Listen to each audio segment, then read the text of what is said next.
పిత పుత్ర పవిత్రాత్మ నామమున ఆమేన్. Praise the lord. Peace be with you.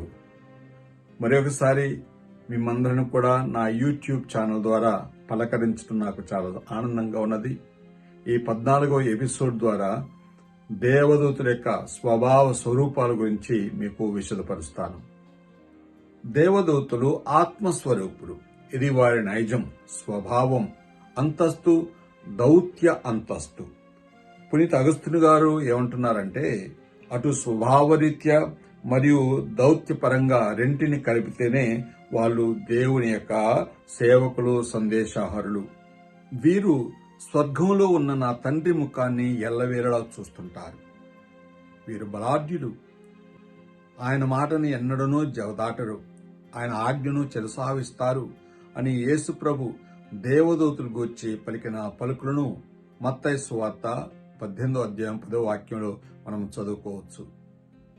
సృష్టి ప్రారంభం నుండి దేవదూతలున్నారు. రక్షణ చరిత్ర ప్రారంభం నుండి వీరి యొక్క ఉనికి మనకు కనిపిస్తుంది. పరిశుద్ధ గ్రంథం అంతా తిరగవేస్తే మనకు ఆది కాండం నుంచి దర్శన గ్రంథం వరకు కూడా వీరి యొక్క ఉనికి మనకు కనిపిస్తున్నది. వీరు అనేక రకాలైన పాత్రలు నిర్వహించున్నారు. ఎదోను తోటను మూసివేశారు, లోతును కాపాడారు, ఆగారు ఆమె యొక్క బిడ్డ ఇస్మాయిలును కాపాడారు. మన పితామహుడైన అబ్రహాము ఇస్సాకును వధించకుండా ఆయన యొక్క చేతిని నిలువరించారు.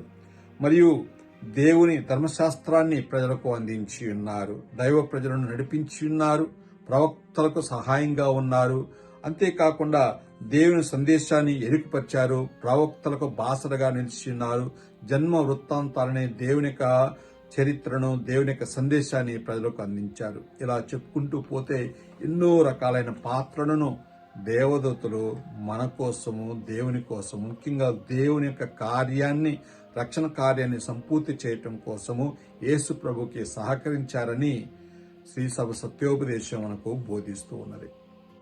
నరావతారుడైన క్రీస్తు యొక్క ఇహలోక జీవన యాత్రలో దేవదూతుల యొక్క సేవ మరియు ఆరాధన పరిడవిల్లింది అని శ్రీసభ మనకు బోధిస్తున్నది.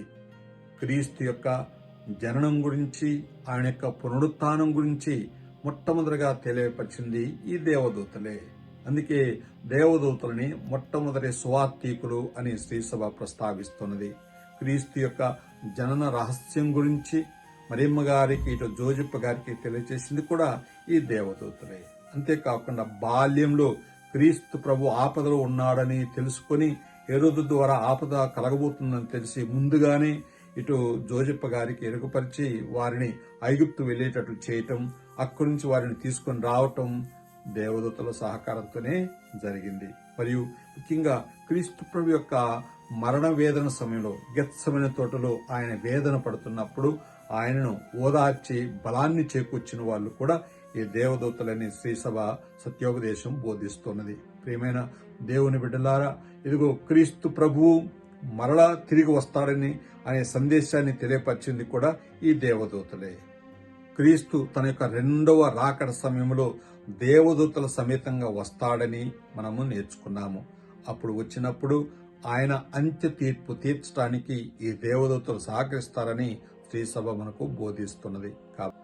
కాబట్టి దేవదూతల యొక్క సేవ, వారి యొక్క ఆరాధన ఎంతో గణనీయమైనది మరియు ప్రస్తుతించబడింది అని మనము నేర్చుకోవాలి.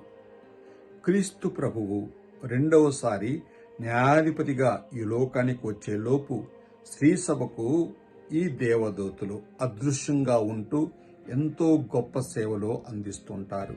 ముఖ్యంగా దైవార్చన సమయంలో వీరు మనకు ఎంతో సహకారాన్ని ఇస్తుంటారు. మనతో పాటు కలిసి ప్రార్థన చేస్తుంటారు.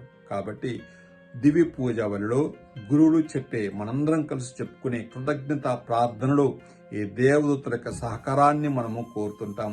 వీరితో కలిసి ఆ దేవాతి దేవుణ్ణి మనము పూజించి ఆరాధిస్తుంటాం.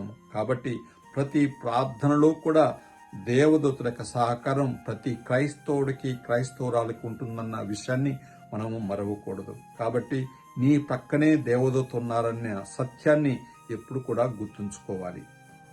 దేవదూతుల యొక్క ప్రత్యక్షత, ప్రాధాన్యత గురించి ఈ శ్రీసభ సత్యోపదేశం 336 ఏం చెప్తుందో మీకు చదివి వినిపిస్తాను, శ్రద్ధగా ఆలకించండి.